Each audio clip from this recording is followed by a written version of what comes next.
আমার ৭৫ বছর বয়সী মা আমার এখনো জিগায়। আমার এই ২২ বছরের ওয়াজের জীবনে আলহামদুলিল্লাহ আল্লাহর দয়া মা আমারে শতবার বলছে, পুত সারা দেশে কত জায়গায় ওয়াজ করো, সাইও টাকা পয়সা লইয়া মানুষের লগে ঝামেলা কইরো না। এই কথাইটা আমার আম্মা আমারে মনে শতবার বলছে, শতবার, যে মানুষের লগে দিলে আইন না দিলে নাই।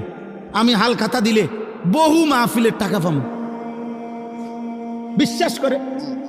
এমনি বললাম আর কি, বহু মা এমনি চলে আসছি, খালাস দিলে পারছে দিছে, না দিলে নাই, খালি বাল্লি। অর্থাৎ বুঝাইতে চাইলাম আব্বা ইনসান হও। আমরা তো চিল্লাই তোমাদেরকে বলি, কে বলবে? কতদিন হয় নারী দেখো, কতদিন হয় উলঙ্গ ছবি দেখো, কতদিন হয় মোবাইলে রাত দিন নর্তকী দেখো।